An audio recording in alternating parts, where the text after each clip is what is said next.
शुरू करता हूँ उस पाक परवरदिगार के नाम से जिसके कब्ज़ा कुदरत में आपकी और मेरी जान है।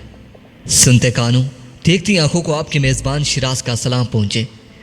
प्यारे दोस्तों, गुज़िश्ता दिनों में एक इसराइली लड़की ने पाकिस्तान और इसराइल के तल्लुकात पर अपनी राय पेश करते हुए एक वीडियो शेयर की थी जिसमें उसने ऐसी ऐसी बातें कर दी थी और पाकिस्तान के बारे में ऐसे ऐसे राजों से पर्दा उठा दिया था कि इसराइल हुकूमत को इस्लाम मुखालिफ बनाए जाने वाले सारे प्लान्स बेकार लगे थे, क्योंकि उसकी बताई जाने वाली सारी बातें तकरीबन 100% बिल्कुल ठीक थीं और वो बातें कोई भी पाकिस्तानी सुनकर अपने पाकिस्तानी होने पर फख्र महसूस करता है। इसलिए आप दोस्तों से भी गुजारिश है कि अगर उसकी बातें आप लोगों को भी पसंद आए तो कमेंट सेक्शन में पाक फौज जिंदाबाद, पाकिस्तान पाइंदाबाद का नारा ज़रूर लिखिएगा। मगर नाजरीन मोहतरम, इससे पहले उन दोस्तों का शुक्रिया अदा करना बेहद ज़रूरी समझता हूँ जो कि मेरे चैनल को सब्सक्राइब कर चुके हैं, और साथ ही आने वाले तमाम दोस्तों से इंतहाई मुदबाना इल्तमास करता हूँ कि पहले वो भी मेरे चैनल को सब्सक्राइब कर लें और साथ मौजूद घंटी के बटन को भी प्रेस कर दें ताकि आप लोगों को हर नई वीडियो का नोटिफिकेशन बर वक्त मिलता रहे।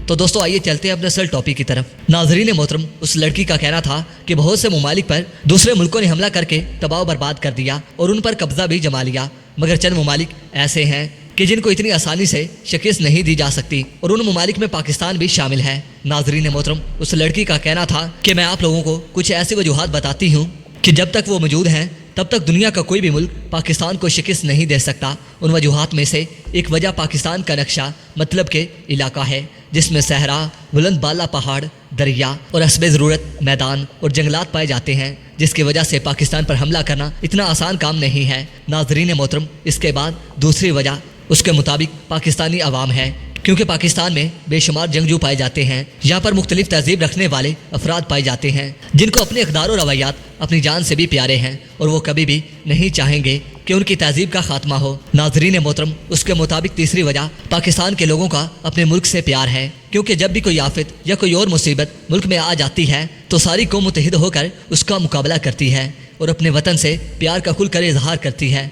पाकिस्तान मुहिब्बे वतन कौम है और अपने वतन के लिए जान कुर्बान करने को सादत समझते हैं। दोस्तों, तारीख बताती है कि जब भी कभी जंग की सूरत हाल हो तो हर फर्द अपनी फौज के शाना बिशाना लड़ता है। इसलिए किसी भी बैरूनी कुव्वत को ना सिर्फ पाकिस्तान की फोर्सेस से बल्कि 22 करोड़ की तादाद फौज से लड़ना होगा। इसके अलावा पाकिस्तान आर्मी दुनिया के उन 138 ममालिक में से 15वें नंबर पर है जिनकी आर्मी ताकतवर मानी जाती है और उनके पास जदीद जंगी असला भी मौजूद है। और सबसे बड़ी और अहम वजह यह है कि पाकिस्तान की खुफिया एजेंसी ऐसे ही दुनिया की नंबर 1 एजेंसी नहीं कहलाती। पाकिस्तान के जासूस दुनिया के हर मुल्क में मौजूद हैं और उस मुल्क के पाकिस्तान मुखालिफ प्रोग्राम कबल अज वक्त लीक आउट कर देते हैं, जिससे वक्त से पहले ही आने वाले खतरात से निपटा जा सकता है। और तमाम ममालिक की पाकिस्तान से डरने की असल वजह पाकिस्तान का न्यूक्लियर पावर होना है, क्योंकि अगर किसी भी वक्त पाकिस्तान ने एटमी हमला कर दिया तो दुश्मन मुल्क सफ़ाए हस्ती से इस तरह मिट जाएगा कि उसका नामो निशान भी बाकी नहीं रहेगा। नाजरीन मोहतरम, अगर आप अपने वतन पाकिस्तान से दिली लगाव रखते हैं और प्यार करते हैं तो अपने प्यार का इजहार कमेंट सेक्शन में पाक फौज जिंदाबाद, पाकिस्तान पाइंदाबाद का नारा लिखकर ज़रूर कीजिएगा। दोस्तों, अपना बहुत सारा ख्याल रखिए, अपने मेज़बान शिराज को इजाज़त दीजिए। मिलते हैं किसी नई वीडियो में। अल्लाह निगहबान।